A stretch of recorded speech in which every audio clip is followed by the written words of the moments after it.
हे आहे मारुती मंदिर. हे आहे दत्त मंदिर.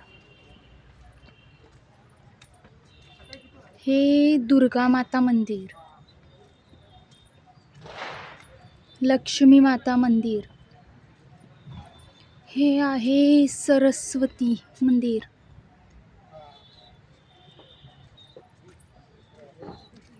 हे आहे रामसीतेचं मंदिर.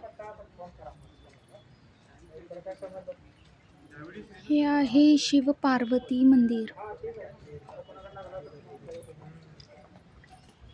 हे विठ्ठल रुक्मिणीचं मंदिर. हे आहे श्री राधा कृष्ण मंदिर. हे आहे तिरुपती बालाजीचं मंदिर आणि हे सर्व आहे सांगलीमध्ये.